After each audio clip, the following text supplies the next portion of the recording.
Puji Tuhan, haleluya. Oke, enggak apa-apa, enggak apa-apa. Oke. Perhatikan saya. Hizkia waktu ada masalah, Raja Asyur enggak begini sama juru minumnya. Kau kasih surat sama Hizkia, bilang, anakmu, perempuan, istrimu, saya pakai semuanya. Semua jadi budak. Masalah enggak? Masalah. Yang anehnya, waktu Hizkia dapat masalah, dia enggak curhat kayak kalian. Ada masalah curhat di Facebook. Aku sedih. Tik, tik, tik, tik. 2019. Engkau boleh pergi, tapi aku tetap bahagia. Banyak banget sedikit-sedikit curhat di Facebook, sedikit-sedikit curhat di Facebook. Iya, aku nggak terima, aku sakit hati. Hei, bilang kanan kirimu, bertobat kau. Ember sekali mulutnya, sedikit-sedikit curhat terus. Ada masalah nih. Hari ini belajar dari Hizkia. Waktu dia punya masalah, dia tidak curhat sama tetangga. Dia tidak bilang sama rumput tetangga lebih hijau, tidak. Dia tidak curhat di Facebook, di Instagram, di Twitter, tidak. Dia tidak pakai TikTok live. Tap-tap layar guys, tap-tap layar guys. Share guys, tap-tap layar guys. Haleluya. Tidak, Hizkia tidak send gift, enggak. Halo, Hizkia tidak kasih gift, enggak. Ada pendeta bilang gift dong. Haleluya. Di sini tidak ada amin. Amin. Hei, jangan curhat kanan kirimu, tidak usah curhat. Hizkia bilang begini, waktu ada masalah, dia bentangkan masalahnya di hadapan Tuhan. Dia bilang sama masalahnya, hei masalah, aku punya Tuhan yang besar. Harusnya waktu ada masalah, bilang sama masalahmu, aku punya Tuhan yang besar. Amin. Amin. Sekali lagi badai boleh datang, bilang sama badai, aku punya Tuhan yang menenangkan badai. Amin. Haleluya. Bukankah waktu Yesus berbilang, hei badai diam, semuanya diam. Amin. Kematian, Lazarus mati. Hei Lazarus, bangkit langsung Lazarus. Langsung Lazarus begini. Haleluya. Hei, orang kalau serius sama Tuhan, Tuhan lebih serius sama dia. Amin. Perhatikan baik-baik. Ayat 35. Ayat 35. Ayat 35. Baca 2, 3. Ayat 35. Maka, wih, kenapa itu jadi begitu? Ya Allah, ya Rabbi.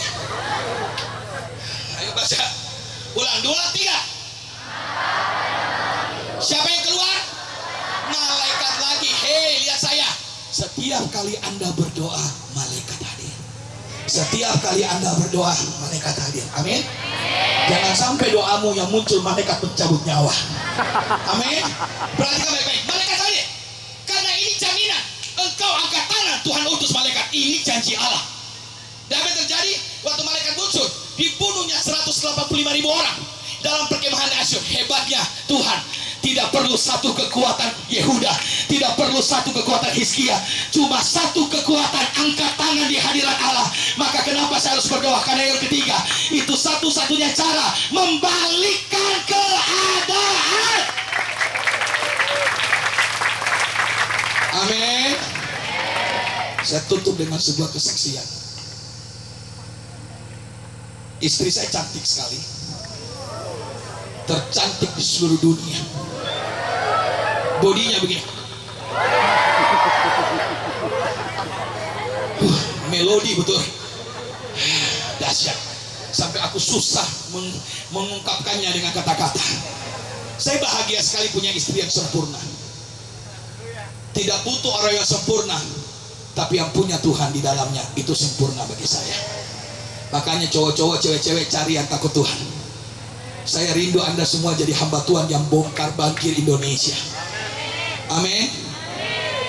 Istri saya, kami melayani di Surabaya. Saya sudah cerita bagaimana terobosan dapur umum.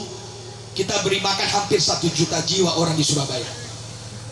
Dan di sana Tuhan buat mujizat yang begitu spektakuler.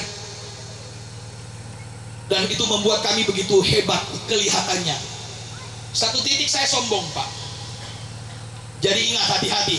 Berkat bisa buat Anda sombong. Gantengmu bisa buat Anda sombong. Cantikmu bisa buat Anda sombong. Makanya mereka bilang, Pak Pendeta, tolong pakai lidah buaya supaya rambutnya tumbuh. Tidak usah. Sudah pakai lidah babi, lidah anjing juga tidak tumbuh-tumbuh. Nggak perlu ganteng untuk kelihatan hebat. Kalau gantengnya dari dalam, maka Tuhan lihat itu hebat. Amin. Jangan sampai mukamu tok kelihatan jago, tapi dalammu itu semua penuh dengan ulat semuanya. Dan apa yang terjadi, istri saya, kita kena sebuah ujian. Istri saya kena sakit kepala tahun 2022, hampir 1 tahun. Kami minum obat Panadol setiap hari dan tidak mengalami sebuah kesembuhan. Bulan 10 tahun 2022 kami ke dokter Terawan di Jakarta untuk periksa, dan akhirnya hasilnya keluar, istri saya kena tumor otak di batang otak. Dan dokter bilang kalau bukan cacat, mati. Istri saya menangis di WC, saya tarik dia, kita ke dokter. Saya bilang sama dokter, waktu dokter bilang gitu, saya teriak, puji Tuhan. Saya tidak mau berbuat dosa dengan mulut saya, salahkan Tuhan. Saya cuma bilang, kesempatan saya lihat Tuhanku bekerja. Akhirnya istri bilang, yang kita nggak mau operasi, saya mau puasa, doa dan puasa.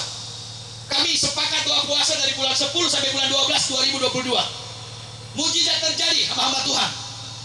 Tumornya tambah besar dari 4 cm hampir 5 jadi 7 cm. Karena sudah terlalu besar, istri saya tuli telinga kiri, telinga kanan. Saya nggak pernah curhat sama manusia satupun, tidak ada. Sebab tempat curhat saya cuma sama Tuhan. Istri saya selalu dalam kesakitan, dia cuma berdoa, Tuhan tetap baik, Tuhan tetap baik. Satu kali kami ke Penang dan dokter bilang begini, istrimu harus dioperasi, kalau tidak operasi Januari dia meninggal karena sudah terlalu parah. Apa yang saya butuhkan, dok? 350 juta saja dengan 8 jam operasi saja. Dan hari itu uang saya tinggal 2 juta karena kami pakai untuk biaya Natal. Habis semuanya. Satu kali istri saya tanggal 27 Desember dia kesakitan, tumornya menekan sakit sekali, dia pukul kepalanya di kamar tembok. Ya sakit. Saya sampai nggak bisa tahan. Saya nangis. Kamu bisa bayangkan ketika mamamu kena kanker dan gak bisa sembuh, gak punya uang.